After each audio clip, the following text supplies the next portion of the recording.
यह कहानी एक छोटे से गांव की एक छोटी सी बच्ची की कहानी है जो अपने सपनों को पूरा करने के लिए कठिनाइयों का सामना करती है। एक छोटे से गांव में लक्ष्मी नाम की एक बच्ची रहती थी। वह बहुत ही संवेदनशील और सपनों की दुनिया में खोई रहने वाली थी। लक्ष्मी के दिल में एक सपना था कि वह एक दिन अपने गाँव को ऊँचाइयों तक ले जाएगी और उसे खुशहाली और सम्मान की ऊँचाइयाँ प्राप्त होंगी। लक्ष्मी के पास गरीबी के कारण कई कठिनाइयाँ थीं। उसके परिवार को रोजगार की कमी थी और उन्हें बुनियादी आवश्यकताओं को पूरा करने के लिए संघर्ष करना पड़ता था। लेकिन लक्ष्मी नहीं हारी। वह हमेशा अपने सपनों के पीछे लगी रहती थी। उसने अपना पहला कदम शिक्षा की ओर बढ़ाया। गांव में उसके स्कूल नहीं थे, लेकिन उसने खुद को पढ़ाई के लिए समर्पित कर दिया। वह दूसरे गांव जाती और पढ़ाई के लिए पूरी मेहनत करती।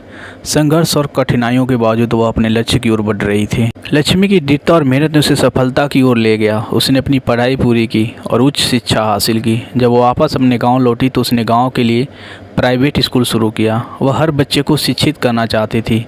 उसका पढ़ाने का तरीका बेहद अनोखा था, जिसके कारण वहाँ के बच्चे बुद्धिमान बनने लगे। लक्ष्मी के संघर्ष और प्रगति की कथा गांव के लोगों को प्रेरित करने लगी। वह उनकी आदर्श बन गई। उन्होंने भी अपने सपनों की पूर्ति के लिए मेहनत करना शुरू कर दिया।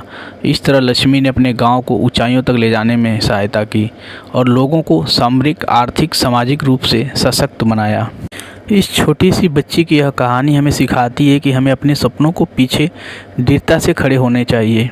कठिनाइयों के बावजूद हमें अपनी मेहनत और समर्पण बनाए रखने की आवश्यकता होती है। जब हम अपने सपनों के प्रति विश्वास रखते हैं और मेहनत करते हैं तो हम आपातकाल में भी सफलता की ओर बढ़ सकते हैं।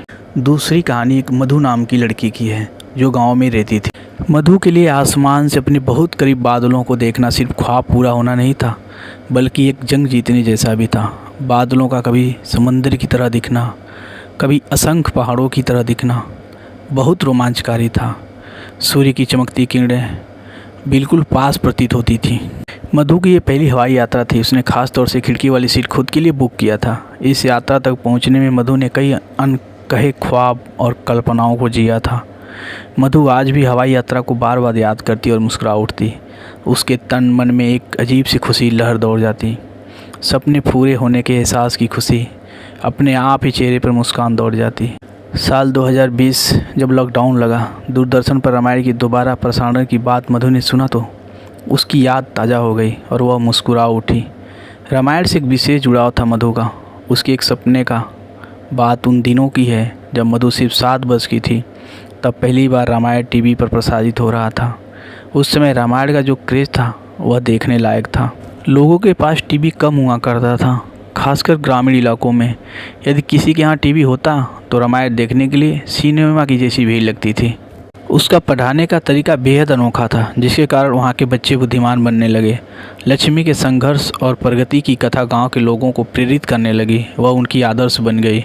उन्होंने भी अपने सपनों की पूर्ति के लिए मेहनत करना शुरू कर दिया।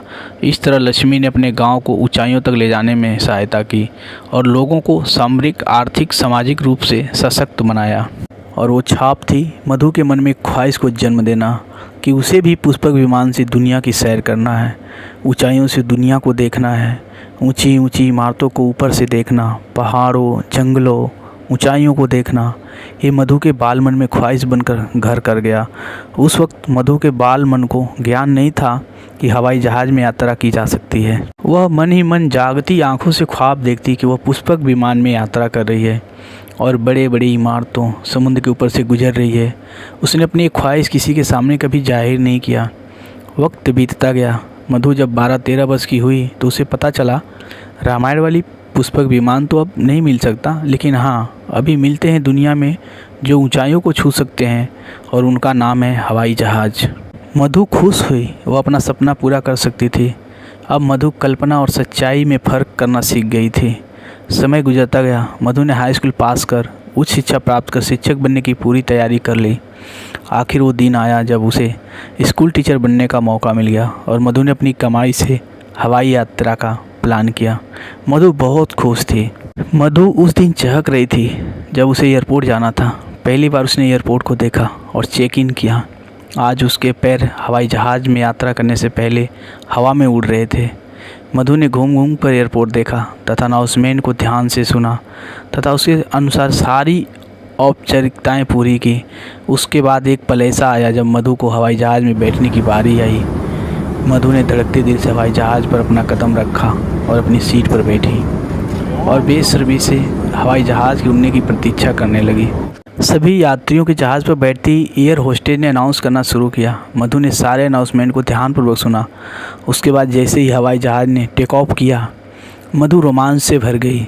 ज़मीन से दूर होते लोग छोटे दिखने लगते हैं, इमारतें छोटी दिखने लगती हैं। हवाई जहाज़ आसमान में उड़ान भर चुका था। मधु खिड़की से रोमांचित होकर सारे नज़ारे को अपनी आंखों से कैद कर रही थी। आज उसकी बचपन की ख्वाहिश पुष्पक विमान से यात्रा करने का सपना पूरा हो चला था। रावण की पुष्पक विमान से हवाई जहाज़ तक की यात्रा पूरी हो गई थी। आज मधु की आंखें सपने पूरे होने के एहसास से चमक रहे थे।